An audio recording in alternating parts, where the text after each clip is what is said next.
Hello, कौन? तुम्हारे गुनाह का एक राजदार। What nonsense! कैसा गुनाह, कैसा राज?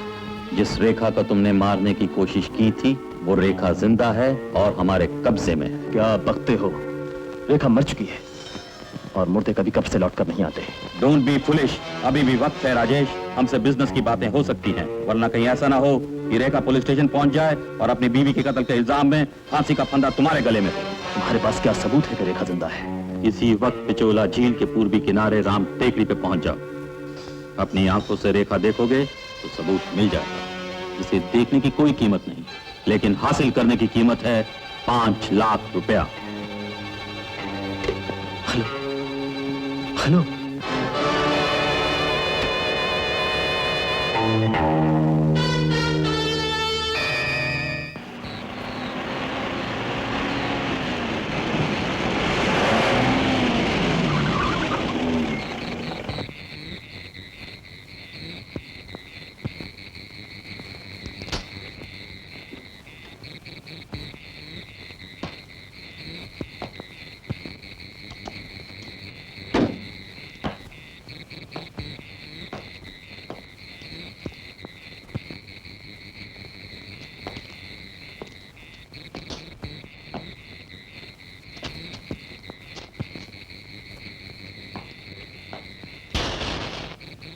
Hands up. पीछे मुड़ के देखने की जरूरत नहीं। Hands up.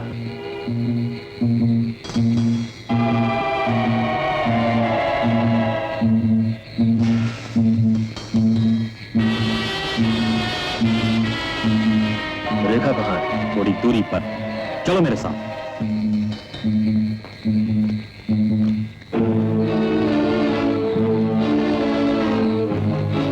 उस तरफ रुको।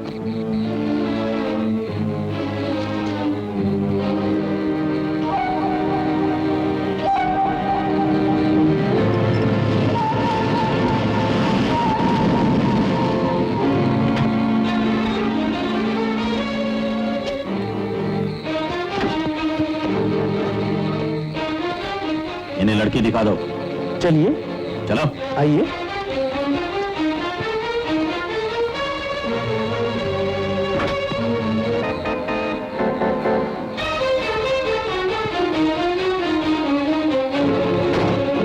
माल की झलक देख ली आपने। कीमत लेके ठीक 11 बजे यहाँ पहुंच जाना। चलो। लेकिन 5 लाख की रकम इकट्ठी करने के लिए मुझे कुछ तो वक्त चाहिए। ये सोचना तुम्हारा काम। वैसे भी आप सोचने में master.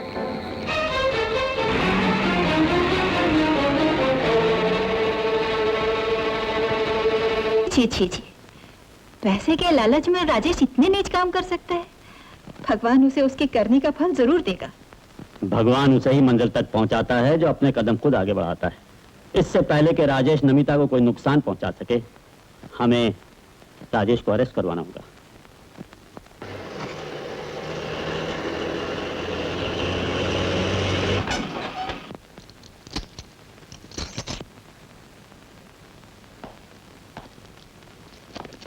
Mister Rajesh, you are under arrest.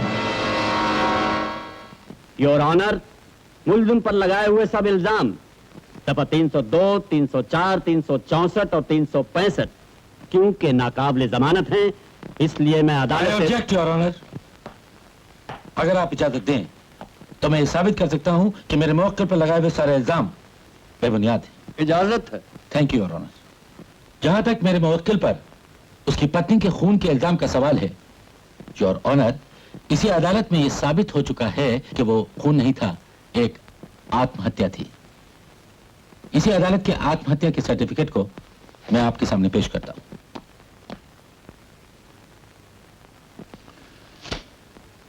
Your honour, दूसरे इल्जाम में कहा गया है कि मेरे मुवक्किल ने दीनदयाल जी की किसी रेखा नाम की लड़की को ब्लैकमेल किया है। क्या मैं जान सकता हूं कि मेरे मुअज़्ज़िज़ दोस्त के पास इस बात का कोई सबूत है? योर ऑनर, 23 अक्टूबर 1978 की एक शाम को बंबई के मड आइलैंड में समुंदर के किनारे रेखा देवी के पिता श्री दीनदयाल से अपनी बेटी की इज्जत बचाते बचाते एक गुंडे का खून हो गया। ऐन मौके पर राजेश ठाकुर ही चश्मदीद गवाह था। और इस मजबूरी का वो आज तक रेखा देवी से नाजायज फायदा उठाता रहा है। क्या मैं अपने मौजूद दोस्त से पूछ सकता हूं कि इस खून के बारे में वहां के थाने में की गई एफआईआर की कॉपी सबूत के तौर पे पेश कर सकते हैं? एफआईआर की कॉपी तो इस वक्त मैं अदालत में नहीं पेश कर सकता। मेरे काबिल दोस्त शायद ये भूल रहे हैं कि अदालत सुनी सुनाई और फर्जी दास्तानों में यकीन नहीं करती।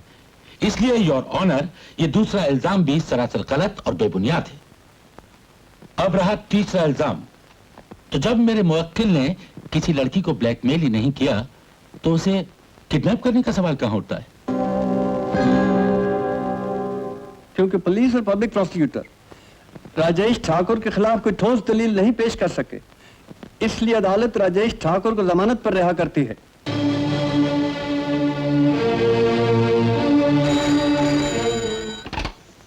Yes, Devendra Pratap.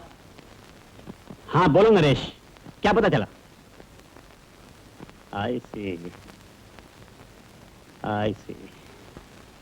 Anyway, thank you very much. किस सोच में बढ़ गए डैडी? सोच रहा हूं कि अपने पूरे कैरियर में मैं इतना बेवकूफ कभी नहीं बना। जितनी जिल्लत आज तुम लोगों की वजह से मुझे उठानी पड़ी। ये आप क्या कह रहे हैं? तुम लोगों की झूठी कहानी पर विश्वास करके अदालत में आज मेरी नाक कट गई। ये झूठी कहानी नहीं है डैडी। जानते हो ये अभी अभी टेलीफोन किसका है?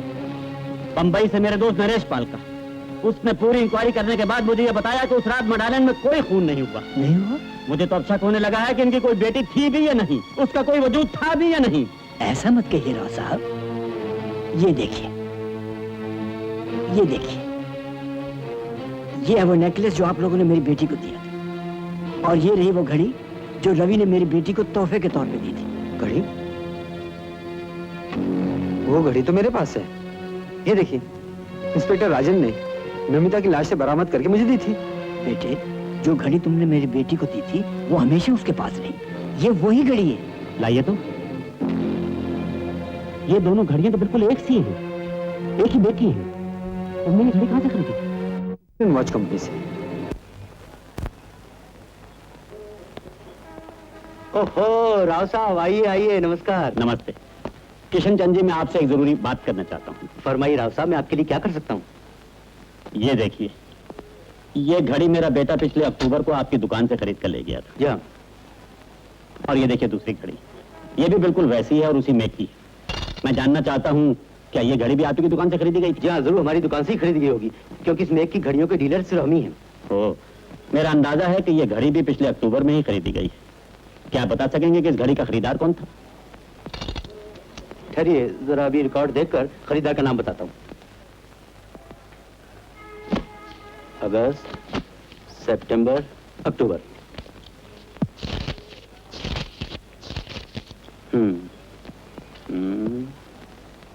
ये देखिए राव साहब। Oh no.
बता, नमिता कहाँ है? क्या बकते हो? नमिता मर चुकी है। अबे, मुझे तेरी सारी काली करतूतों का पता लग गया है।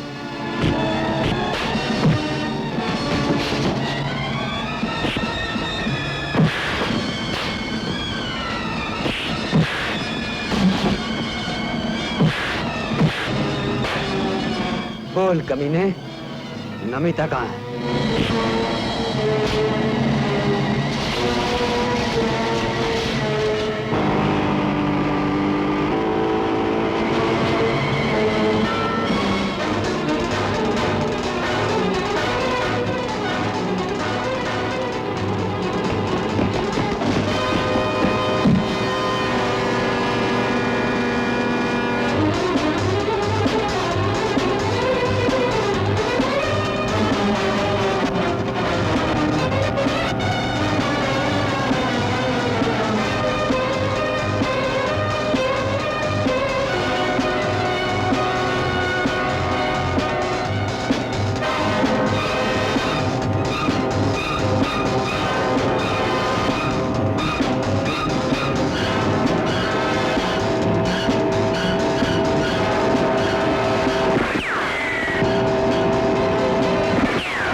मैं जा रहा हूं। राजेश के आने का वक्त।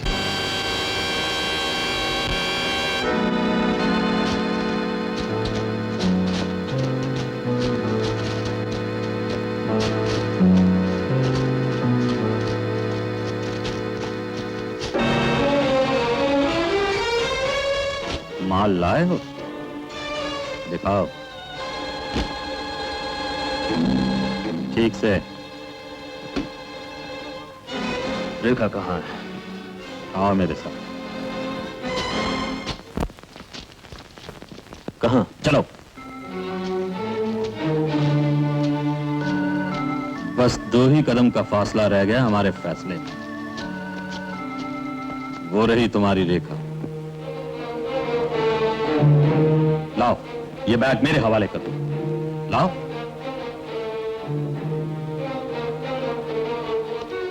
तुमने अपना वादा पूरा किया, इसलिए अपनी दुश्मनी खत्म। और अब दोस्ती के नाते तुम्हें एक राय देता हूं। इससे पहले कि ये लड़की तुम्हें फांसी के फंदे तक पहुंचा दे, ये लो रिवॉल्वर और खत्म कर दो इसे। लो। रुक जाओ ब्लैकमेलर, इससे पहले मुझे तुम्हें खत्म करना होगा।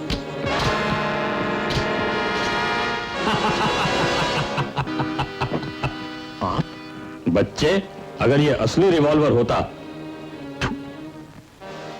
तो क्या मैं इतना ही नादान था कि ये खतरनाक खिलौना तुम्हारे हाथ में दे देता?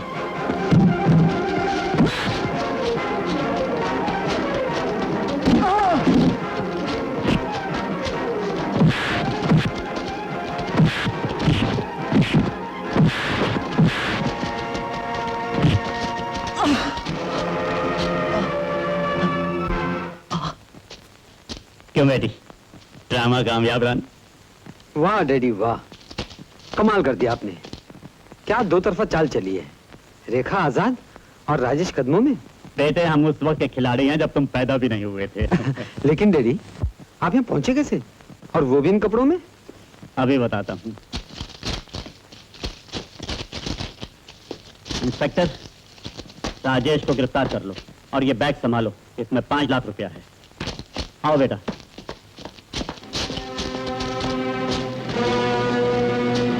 लेकिन ये लोग कौन है? बेटे, घड़ी की दुकान से मुझे पता चला कि चालाक राजेश ने वो दूसरी घड़ी खुद नहीं खरीदी, बल्कि अपने साथी के हाथों खरीदवाई। दुकान से इसका नाम और पता चलने के बाद मैंने इसका पीछा किया और यहाँ आकर पुलिस के हाथों इन दोनों को गिरफ्तार करवा दिया। और राजेश को रंगे हाथों पकड़ने के लिए मैंने इसके कपड़े पहनकर ब्लैकमेलर का स्वांग था। लेकिन ये तो महेंद्र है, राजेश का ड्राइवर। हाँ, राजेश ने अपने पाप के इस गवाह को मोटर में टाइम बम लगाकर उड़ा देने की कोशिश की, लेकिन ये बच गया और राजेश से बदला लेने के लिए इस आदमी के साथ मिलकर राजेश के खिलाफ हो गया। ये कौन है? तुम अपने आप पहचान लो।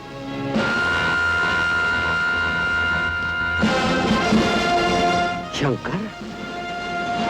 लालच के दलदल में फंसकर ये अपने बचपन के दोस्त तुम्हें भी दगा देने पर राजी हो गया।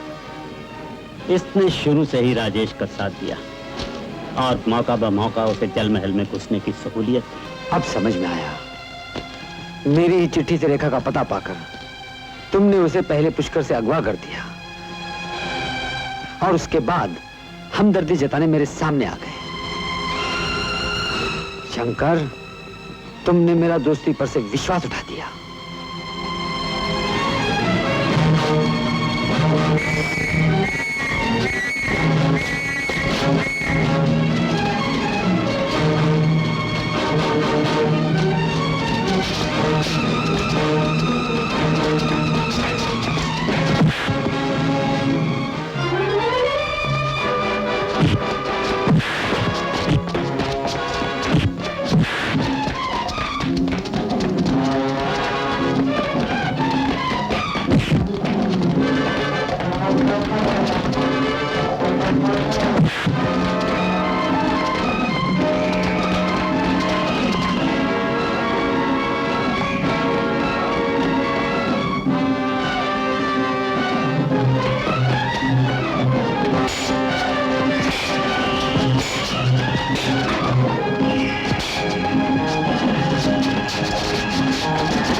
लेकिन घबरा मत राजेश, मैं तुझे इससे नहीं मारूंगा। तेरे लिए मेरा हाथ ही काफी है।